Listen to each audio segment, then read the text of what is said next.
that he's going to be carrying out that particular thing, particular project, maybe that particular day. You can send ideas.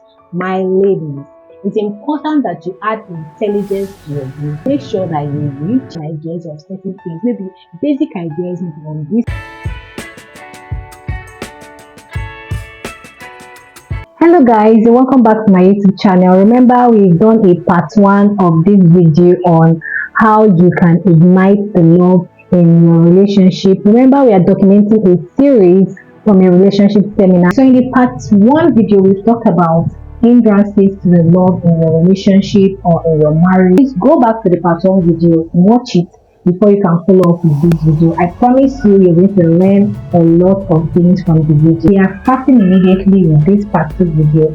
In this part 2 video, we are going to be outlining ways and things that you can do to ignite the love in your relationship. So we are getting started. I'm so excited about this video, and I know that you're going to learn so much from it.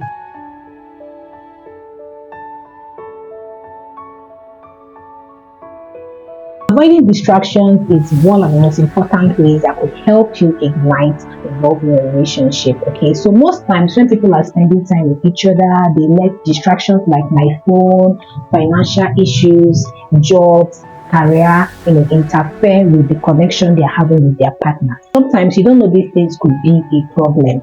When spending time with your partners, there's need for you to give maximum attention to your partner. Do away with everything, even if you've not had a good day, even if you've had a bad day at work, or maybe you have lots of engagements. Sometimes put off your phone, stop answering the emails, and then give time to your partner. It is very important because it will help to bring you guys together and bring back the connection. According to research also has it that after like 10 years, see that partners start drifting away.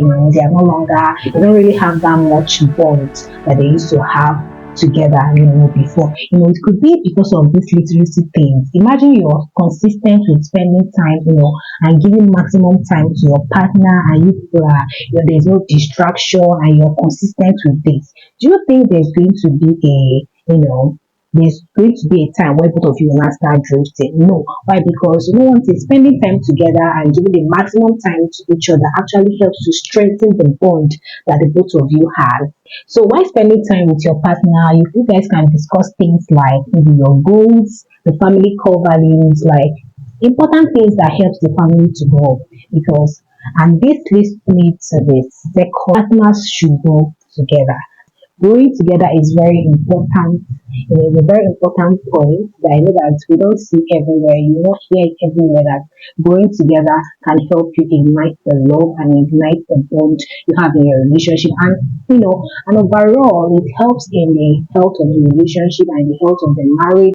So partners should attend functions and seminars together, because according to an interview done for some couples, they said they wished their partners were in the seminars they attended because they wanted them to learn one or two things that were taught and that could help them in their relationship.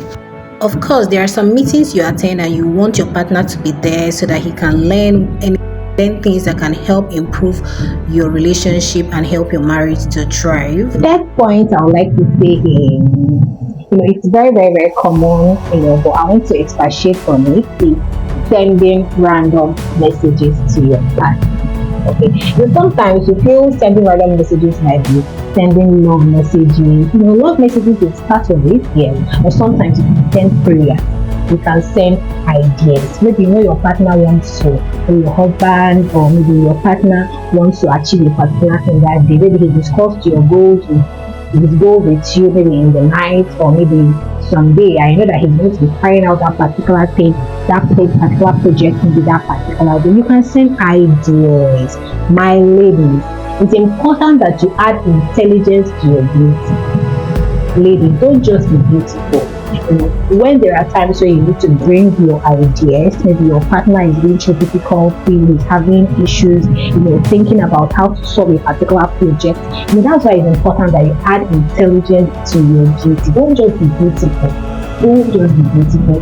Make sure that you read, you can read, study, have an idea of certain things, maybe basic ideas on business or different things. Maybe you can even research. Maybe your partner is into a particular thing, maybe a particular business line. You can research, and give him ideas. You can send random messages like love message, you can send ideas, you can send prayers, and so many other things that you can send and can help your partner to know that, okay, yes, I am part of his life and I want to be part of everything that he is doing.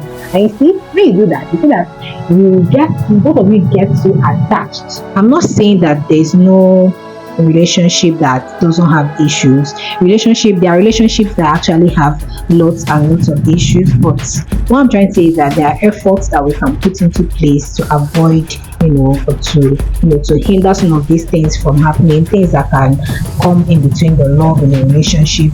So putting in effort and investing a lot of time in our relationship and in our marriage is a way that can actually help us to improve and increase the love that, increase the bond, not just the love, increase the bond that we have in our relationship. And you see, when the bond is strengthened, it is very, very difficult, because before you see maybe the partners drifting away, it's not possible. My Bible makes me understand that love does not fail.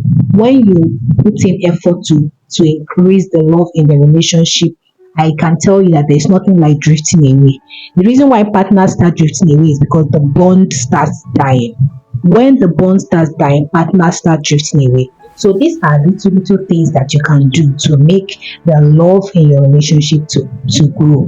Nobody lives whatever he loves. If you love something, you always want to put in your efforts. You always want to put in your time. You always want to be there if you love something. So increasing the love or igniting the love in your relationship, it's just very, very important. When science starts saying that partners, start drifting away from each other after 10 years, after 5 years, these are the problems. Like, it's always important that if you're a newly married couple, or maybe you're a young person, maybe the relationship just started, it's important that you just put into practice at the early stage, so that both of you can keep growing from there.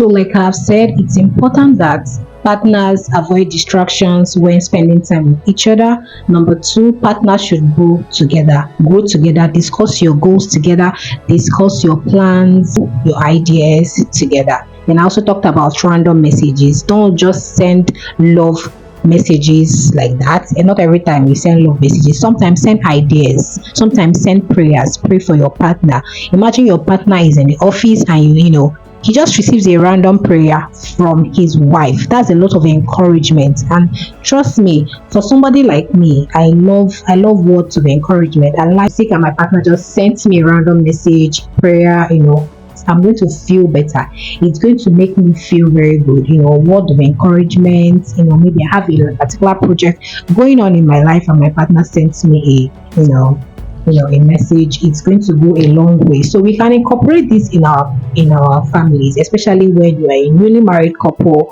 Maybe these are things you do that can help ignite the love. Like, when I talk about ignite is not like the love is there, but something that can stir it up, something that can make it to increase. The next thing I would like to talk about is that will ignite the love in your relationship is showing appreciation. Sometimes your partner has done a lot of things for you and you want to show appreciation to him. Don't be boring, be creative. The partner does not need to know the day you will show him appreciation. And this is not about surprise. Yes, you can surprise him. Yes, yeah, you can show surprising, but look for a most creative way and a most loving way to show your partner that that particular thing he did for you, the particular hair he bought for you, the particular shoe he bought for you, or whatever she has done, how it actually made you feel so happy. Maybe you can choose a particular day to show him appreciation, and like, just make it creative, and I'm telling you, the partner is in shock and he's going to do more for you. This is not only to the ladies, this is also going to the guys. So what the guy is doing, relationship is not transactional, relationship is not one-sided, like we always hear all over the media. I need to be my husband 20 million and all. That is rubbish. When one partner is doing one for the other person is reciprocating that same thing. Sometimes it's always the men giving and giving. No, women don't do that. Always reciprocate. And if you are buoyant enough, reciprocate with things that are very quality to your partner. This can be you. So that is showing appreciation in the most creative way is what I have just said. That is a way to ignite love in your relationship. I hope you guys are taking note of all these points. They are very rare.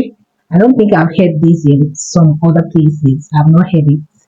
So please, you can take notes and apply it in your marriage. If you're a newly wedded couple, it's important that you start putting these things into practice. The next point that I would like to say as the way to ignite the love in your relationship is being sensitive to your partner's emotions, your partner's thoughts. When you have skills like this, you look at them, you know when to pet them, you know when to pet your partners, you know when they are feeling moody, you know when they need your attention. It's a valuable skill that could help to maintain the golden connection between the two of you. Okay, you know when to show attention. Maybe probably your partner receives a call and he's not feeling, after receiving the call, his mood changed. You should know when to come in as a partner, as a wife. You should know when to, sit close to him, talk to him, share encouraging words that could help him to relieve the stress. Maybe he's undergoing stress at that moment. So be sensitive to their needs. This is a way of telling him or her that you care about them, like you're concerned about how they feel at that moment. Okay, so we need to be sensitive to their needs. Be very, very sensitive to their needs. Know their emotions, study their thoughts, be aware, be present, not just with your physical, don't just be present physically, your attention, know what they actually want about it. So when you start doing little things like this, you won't give your partner that kind of mindset to start thinking, oh, does she love me or does he love me and all that. So okay guys, so we are coming to the end of this video and I'm very sure that you enjoyed this video up to this moment. One way you can also ignite the love in your relationship is going for date night and romantic weekends. Of course, you know that is going to ignite, not just ignite the love, it's going to increase the connection. Lastly, understand that your partner is not perfect. Don't be judgmental. Okay, understand that they are human beings like you and they also make mistakes. Okay, understanding these things will make your relationship and your marriage to work. Thank you for watching and I'll see you guys next time.